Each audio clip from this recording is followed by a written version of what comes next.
হরে কৃষ্ণ। আমি দাঁড়িয়ে আছি নতুন যজ্ঞশালা। আজকে 11 ফেব্রুয়ারি গৌর পূর্ণিমা 2026 সালের একটা চমক। টিওপিপি মন্দির উদ্বোধন হওয়ার শুরুতেই একদম টিওপিপি মন্দিরের সামনে রয়েছে এই যজ্ঞশালা উদ্বোধন হল। ভব্য যজ্ঞশালা, প্রতিদিন 365 দিন এখানে যজ্ঞ হবে। ভগবান বলেছেন যজ্ঞার্থাৎ কর্মণঃ। যজ্ঞ হচ্ছে স্বয়ং বিষ্ণু। ভগবান যজ্ঞ কুণ্ডের মাধ্যমে ভক্তের হবি গ্রহণ করেন। তার এটা বড় উৎসব। মন্ত্র শুনছেন কীভাবে যজ্ঞ হচ্ছে। এখানে সারা বিশ্ব থেকে মানুষ, সারা বিশ্বের মঙ্গল শান্তির জন্য এই যজ্ঞ অনুষ্ঠান, এই উদ্বোধন হলো যজ্ঞশালা, যজ্ঞকুণ্ড। এখানে সমস্ত জিবিসিবর্গ, মায়াপুরের এলইডি মেম্বার, কো ডাইরেক্টর, পরম পূজ্য শ্রীশ্রীমৎ জয়পতাকা স্বামী গুরু মহারাজ, পরম পূজ্য শ্রীশ্রীমৎ লোকনাথ স্বামী মহারাজ, ভক্তি চৈতন্য স্বামী মহারাজ, বীর কৃষ্ণ মহারাজ, বহু অনেক শিবা জননিবাস প্রভু, শ্রীমৎ ভক্তি পুরুষোত্তম স্বামী মহারাজ, হলধর স্বামী, প্রায় 3 ডজন মহারাজ ছিলেন। তারা সম্মিলিত হয়ে এই যজ্ঞকুণ্ড উদ্বোধন করলেন। একদম ভরপুর প্রোগ্রাম সকাল থেকে ছিল। প্রথমে লক্ষ্মী নরসিংহ মন্দির থেকে শোভাযাত্রা সহকারে লক্ষ্মী নরসিংহ, রাধা মাধব, ছিল প্রভুপাদ একদম তার আড়ম্বর শোভাযাত্রা সহকারে এলেন। যজ্ঞকুণ্ড অবস্থান করে যজ্ঞকুণ্ড উদ্বোধন করলেন। যজ্ঞকুণ্ড সকাল থেকেই সেই যজ্ঞ শুরু হয়েছে। সারা দিনব্যাপী বিভিন্ন প্রকার যজ্ঞ, শান্তি যজ্ঞ, বৈষ্ণব হোম, নরসিংহ হোম, বৈষ্ণব হোম, গরুণ পরম্পরা হোম, কত কিছু অনুষ্ঠান, কত সুন্দর ভব্য। বাইরে থেকে যদি একটু দেখিয়ে দেবেন সুন্দরভাবে। আর প্রোগ্রাম রয়েছে বিভিন্ন প্রকার, বিভিন্ন দেশ বিদেশের ভক্তরি, ইন্টারন্যাশনাল স্পিচ এবং ড্যান্স, ড্রামা, তারপরে নরসিংহ মুভি এবং আমাদের ভক্তিবেদান্ত ন্যাশনাল স্কুলের ছোট ছোট শিশুদের বিভিন্ন প্রকারের কার্যকলাপের দ্বারা এই যজ্ঞশালা উদ্বোধন হলো। মায়াপুর টিওপিপি মন্দিরের নতুন যজ্ঞশালা, যেখানে প্রতিদিন বিশ্ব শান্তি মহাযজ্ঞ অনুষ্ঠিত হবে।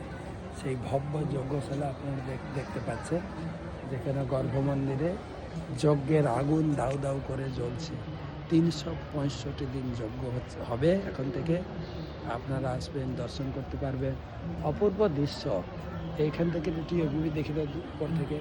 টিওপিপি মন্দিরের একদম পাশেই সেই যজ্ঞকুণ্ড। এখানে বড় প্যান্ডেল হয়েছে, পাশে সমাধি, যেখানে জলের ফোয়ারা সেজে উঠেছে। সেজে উঠেছে।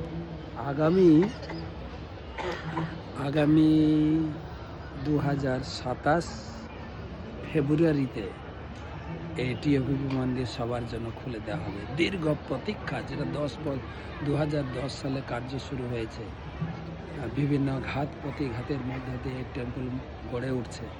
আমরা গ্রন্থ বিতরণ করি, সেই গ্রন্থ পড়াবে এই মন্দির। মন্দিরের উপর থাকছে প্ল্যানেটারি সিস্টেম, ব্রহ্মাণ্ড কিভাবে গঠন হয়েছে, ব্রহ্মা কিভাবে ব্রহ্মাণ্ড তৈরি করেছে। নিচে 7টা লোক, তার ভূলোক, উপরে 6টা লোক, ভুবস জনতপ মহাব্রহ্ম, তার উপরে ব্রহ্মা রয়েছে। ব্রহ্মা কিভাবে এই ক্রিয়েশন, এই সৃষ্টি করলেন, সমস্ত কিছু। যারা ভাগবতম কিনেছেন, এই মন্দির দর্শন করলে আপনার ভাগবত পড়াটা হয়ে যাবে। দেখতে পাবেন কিভাবে ভাগবতমে যা লেখা আছে কিভাবে সাজানো হয়েছে। তো শিল প্রভুপাদ এই মন্দিরের প্রয়াস করে গেছেন, তার শিষ্যদের বলে গেছেন। এবং তার শিষ্যদের মধ্যে অন্যতম অম্বরীশ প্রভু, তিনি নিজেই 400 কোটি টাকা দিয়েছেন এই মন্দির তৈরি করার জন্য। তো তার কাছে ধন্যবাদ জানাই। যারা যারা মন্দিরে দান করেছেন, ছোট বড় যা হোক, সবাইকে ধন্যবাদ জানাই। সেই সঙ্গে একটা কথা বলে রাখি, আজ থেকে প্রায় 200 বছর আগে ছিল ভক্তি বিনোদ ঠাকুর তিনি একটা রাত্রে এই মন্দির দেখেছিলেন। ভক্তিবিনোদ ঠাকুর সন্ধে 7টায় শুয়ে পড়তেন, রাত্রি 9টায় উঠতেন, আর সারা রাত বসে গীতা ভাগবতের সার কথা তিনি গানের আকারে লিখে গেছেন। আর সেই একদিন বই লিখতে লিখতে তিনি তার জানালা দেখলেন এইটি অভিভূ মন্দির 200 বছর আগে তিনি দেখেছেন। তারপর তার সুযোগ বেশি বিমলা প্রসাদকে ডাকলেন, দেখো তো তুমি কোনো মন্দির দেখতে পাচ্ছি না। তিনি দেখেছেন, কিন্তু তার পিয়নকে ডাকলেন, পিয়ন বললেন আমি কিছু দেখতে পাচ্ছি না। অর্থাৎ আমরা জড় চক্ষে এই মন্দির দেখতে পারি না, সেই জন্য ইট পাথর রড দিয়ে তৈরি করে দিতে হবে। মন্দির কিন্তু আছে, আমরা জড় চক্ষুতে দেখতে পাই না বলে মন্দির বানানো হচ্ছে রড পাথর দিয়ে।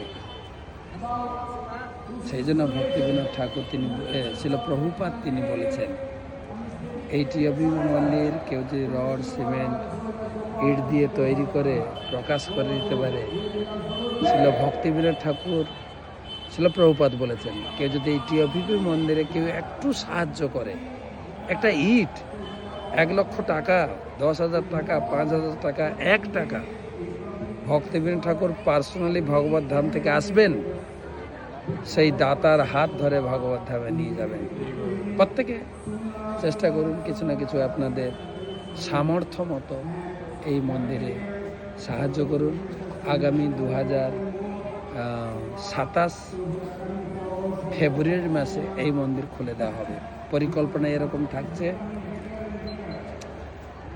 এই বছর ডিসেম্বর থেকে জানুয়ারি ফেব্রুয়ারি 3 মাস ব্যাপী অনুষ্ঠান চলবে এই মন্দির যখন উদ্ঘাটন হবে। আপনি পরিকল্পনা করুন, মন্দিরের জন্য কিছু সেবা করুন, আর একটা স্মৃতি হয়ে থাকবে এই মন্দির আপনার কাছে। পরবর্তীকালে আপনার জেনারেশনে কেউ যদি বলে মায়াপুরে এত বড় টিএপি মন্দির, আপনি গর্ব করে বলবেন আরে আমিও কিছু মন্দিরে দান দিয়েছি। তো সেই মন্দির তার আজকে এই যজ্ঞশালা উদ্বোধন হলো। যজ্ঞশালার অগ্নিতে এই জায়গা আরও পবিত্রতম লাভ করবে, সারা বিশ্বের শান্তি গড়ে উঠবে, সারা বিশ্বের মানুষের সমৃদ্ধি সুখ শান্তি বৃদ্ধি পাবে। হরে কৃষ্ণ।